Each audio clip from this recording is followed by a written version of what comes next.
Pernah nggak Anda lihat sebuah brand baru muncul, biasa aja, bukan siapa-siapa, tapi dalam hitungan bulan meledak, viral, dan bikin pemain lamanya kelimpungan. Lalu Anda mikir ya, loh kok bisa ya brand besar kalah sama mereka? Padahal budget marketing itu ya nggak seberapa, tim juga kecil, tapi mereka berhasil menemukan celah yang brand besar nggak bisa lihat. Nah, rahasianya ada di sini. Bukan soal meniru kompetitor, tapi menemukan sesuatu yang mereka abaikan. Satu detail kecil yang bisa merubah nasib sebuah brand. Dan hari ini kita akan bahas hal itu. Karena Anda kalau hanya meniru kompetitor, Anda tidak akan pernah bisa menang. Anda hanya bisa jadi bayangan istilahnya. Beberapa tahun lalu, saya ingat ya, bertemu dengan seorang owner brand, produk skincare lokal, kemasan sederhana, tanpa influencer besar, tapi penjualannya stabil dan terus naik. Dan saya tanya, strategi marketingnya apa mas? Resep rahasianya apa gitu? Dan jawabnya sederhana tapi menampar. Dia bilang gini, mas saya tidak sibuk meniru yang besar. Saya justru mencari apa yang mereka tidak lakukan. Ia menemukan bahwa hampir semua kompetitornya itu hanya bicara glowing. Tapi banyak konsumen yang justru cari kulit sehat dulu baru glowing. Nah, dari kulit sehat ini dia akan berpikir menuju ke glowing. Dan dia isi celah itu, dari situlah brandnya mulai berdiri. Pelan tapi pasti tumbuh dan hari ini Anda mungkin pernah lihat brand itu. Bukan karena ikut-ikutan ya, tapi karena menemukan ruang kosongnya. Nah, kenalin nama saya Yoyo Rubiantono, sudah lewat 20 tahun berkarir di dunia digital marketing, mendampingi brand lokal maupun internasional bertumbuh dan scale up bersama dan besar bersama. Selamat datang di channel Yusudi Media. Sebelum lanjut, jangan lupa like, comment, dan share, dan subscribe supaya Anda tidak ketinggalan insight bisnis dan branding premium seperti ini. Oke, kita masuk ke topik materinya. Hari ini kita bahas salah satu skill yang jarang dikuasai founder dan marketer, yaitu analisis kompetitor dan opportunity gap. Bukan versi copy paste yang sering Anda lihat, tapi cara berpikir para brand yang diam-diam naik dan mencuri pangsa pasar. Kebanyakan brand itu gagal bukan karena produknya jelek, tapi karena mereka nggak membangun brand tanpa memahami peta pertempurannya, masuk ke pasar tanpa melihat posisi pemain lain, dan akhirnya jadi merek yang biasa yang tidak pernah punya tempat yang jelas. Padahal untuk menang, Anda itu tidak butuh jadi yang terbaik ya. Anda cukup yang paling relevan untuk segmen yang belum dilayani. Saat riset komputer, kita bisa fokus ke 4 hal ini. Yang pertama adalah packaging dan keseluruhan kesan visual. Mahal melawan affordable, minimalis versus rame. Apakah ada segmen yang tidak tersentuh stylenya? Misalkan kayak putih, perak gitu ya. Simple banget tapi karena kesimpulannya itu orang akan sangat suka. Yang kedua, benefit clarity. Apakah klaim mereka jelas? Apakah penjelasannya ribet? Kadang brand besar terlalu pintar sampai membingungkan konsumen. Yang tiga adalah unique story atau value naratif. Apa cerita yang mereka jual?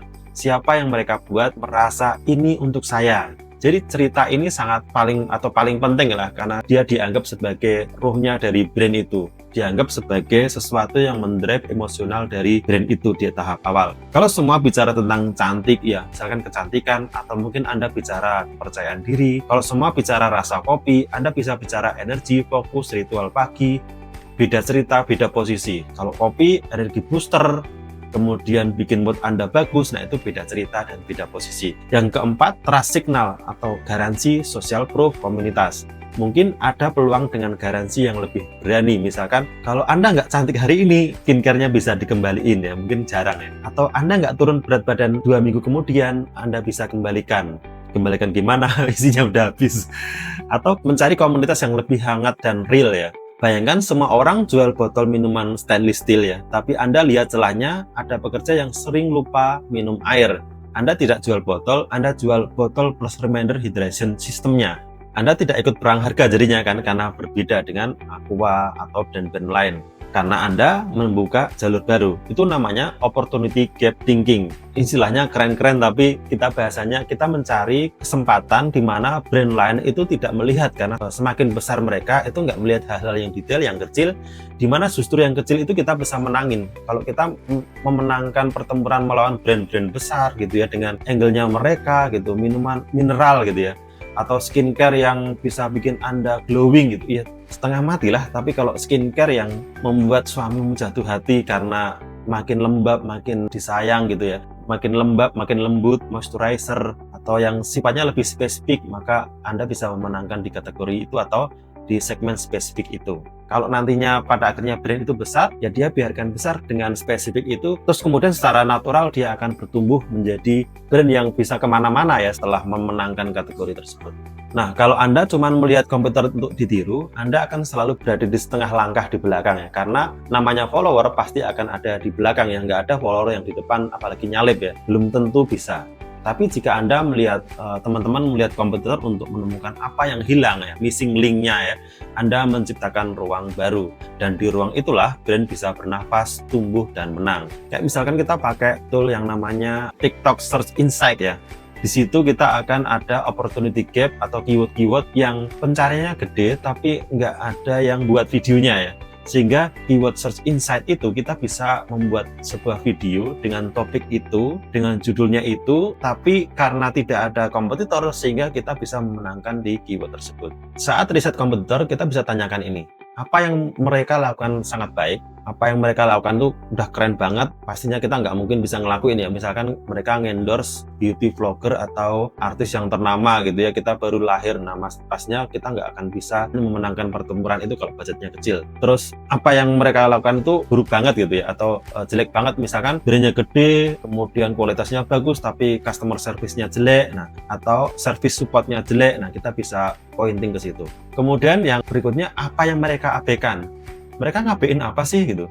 Misalkan mereka jualannya gede banget, tapi ternyata mereka nggak mikirin customer service-nya, after sales service-nya, yang penting jualan. Tapi begitu customer-nya komplain, berantakan ya. Nggak pernah ada yang bisa menangani dengan serius konsumen yang komplain. Padahal ketika satu orang komplain, seluruh Indonesia pasti tahu ya. Terus kemudian apa kebutuhan konsumen yang belum dijawab ya, misalkan apakah skincare itu bisa membuat glowing, tapi apakah itu bisa glowing permanen atau bisa moisturize terus ya, apakah moisturizingnya itu sampai ke 12 jam ke atas gitu, padahal orang ingin supaya lembut, lembab itu sampai 12 jam ke atas. Nah, kalau kita bisa menjawab itu dan itu menjadi kebutuhan dan pertanyaan market ya pada saat misalkan di komen atau di testimoni, dan disitulah emasnya ya.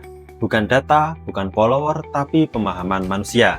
Brand hebat itu lahir bukan dari meniru ya, dan disitulah emasnya.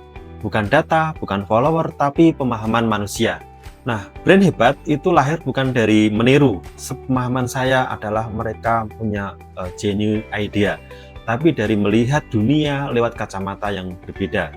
Kalau Anda merasa mendapatkan pencerahan hari ini, itu baru 1% dari apa yang akan kita bahas di Digital Marketing Mastery Webinar. Kita akan bedah strategi branding yang dalam, praktis, dan nyata, bukan tentang teori kosong, bukan hype, tapi strategi yang relevan buat brand lokal yang ingin naik kelas. Kalau Anda serius mau bangun brand yang kuat, bukan hanya sekedar jualan, saya Yoyo Rubiantono, sampai jumpa di kelas, karena brand besar tidak tercipta dari keberuntungan, tapi dari keputusan yang cepat. Silahkan klik link di bawah untuk daftar webinar Digital Marketing Mastery. Sampai ketemu di dalam. Terima kasih.